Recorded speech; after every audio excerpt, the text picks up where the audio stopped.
I'm Andreas, and I know we all had injuries in our lives, big or small, whether it was like a broken arm or a scrape on the knee. And in football, many people are constantly putting their bodies in danger, like for injuries. And today, I'm going to highlight the dangers people face while playing football.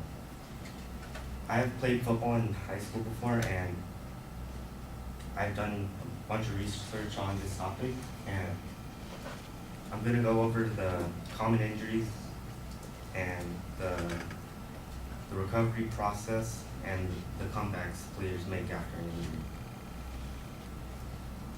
To start, there are many different types of injuries that can happen in football, like sprains, tears in tendons, and concussions.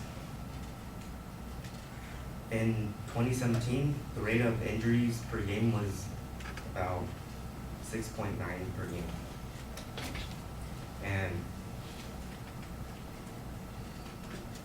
And also in 2017, there were 151 MCL tears, which is a tendon in the knee that happens without contact, when someone's just running and they happen to like twist a certain way and it just tears. And there were 57 ACL tears, which is another tendon. Another common injury is a concussion, where a player gets hit in the head pretty hard and they either go unconscious or they're not the same. It's like a bruise to the brain, basically. And in 2017, there were also 291 concussions in one season. And after some of these injuries, the recovery process can be either a long time depending on how bad the injury was. So, a concussion usually takes about,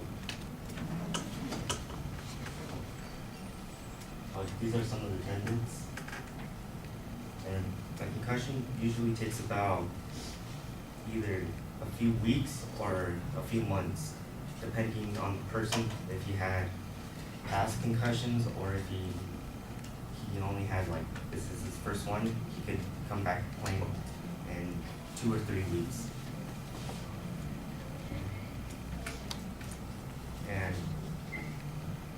second, after an ACL or an MCL tear, it can be, the recovery time can be either 9 months, which is pretty much the entire season of football, so the player can miss the entire season he was supposed to be playing in. And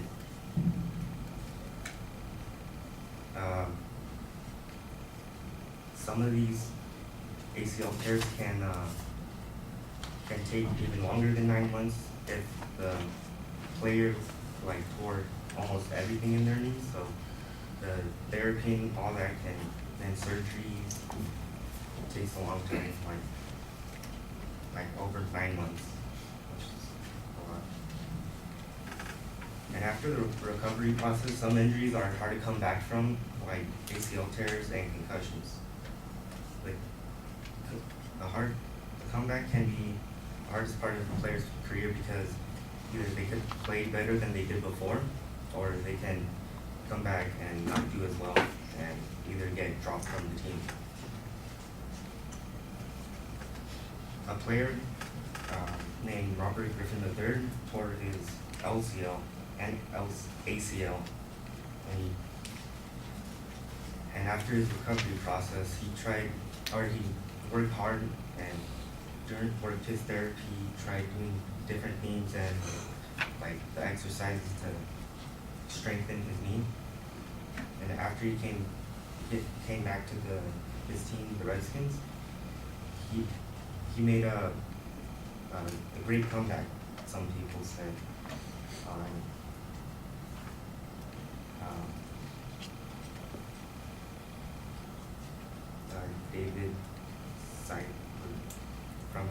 website he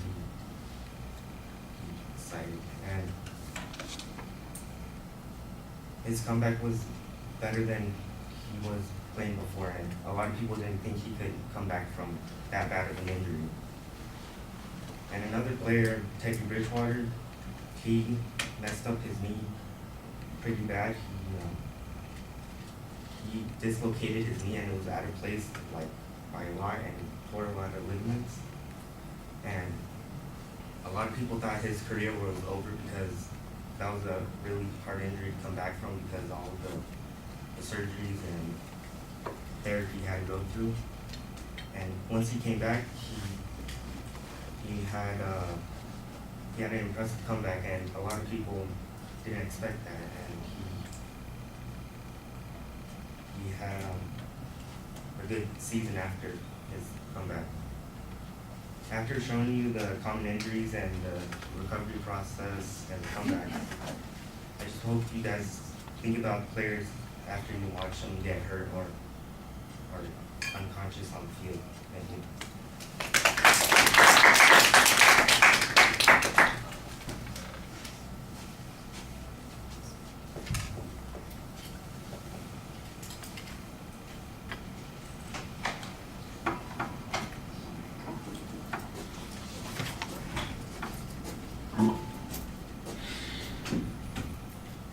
So Logan, what did you think? I liked it. I liked the topic a lot because I like football a lot. I like how he had a clear purpose statement and he kind of talked about like what he was gonna get into too. He didn't really have to say his name in the beginning, but like that's what we're gonna kind of like get over with. But I like how he talked about like a bunch of players and gave us like different examples of different injuries on players, so it kind of gave us a better view. And I like the pictures too, so it kind of showed us like that's how something breaks, or like that's like the part of the body which is like the ACL and like different things like that. I just think maybe we kept talking about 2017, maybe talk about like from 2017 to maybe like 2019, like present day as well. And yeah, I like the conclusion a lot too. It just gave us a better understanding of like what the players went through and like what injuries we need to know like nowadays too. All right.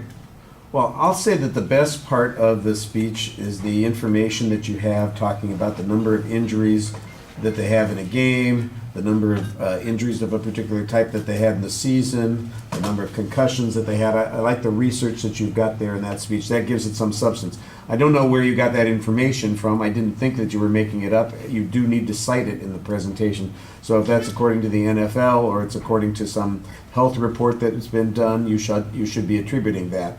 The only source citation I heard in the presentation was the one that was vaguely, it sounded like a blog page talking about RG3's comeback, and other than that, I didn't really hear a lot of citation of sources in the presentation. At the beginning of the speech, like Logan said, you probably don't need to tell us your name, because since we just called you by name, we know who you are, but you do kind of tell us what the topic is. I think what you want to do is if you're going to talk about yourself at all, say, I played football for several years. I was fortunate in that the only injuries I had were a sprain or two or something like that. Tell your story and say, but the truth is, every time somebody plays football, they run a risk of having a major injury, and there are several major injuries that I want to talk about that occur in football, and that's the purpose of the speech. Your goal for the speech was relatively clear. I think you have a little bit of a preview. Excuse me. But as I'm listening to this speech, it really feels like you bounce back and forth between the concussions and the ACLs and the MCLs, and I wasn't sure that there was a pattern here.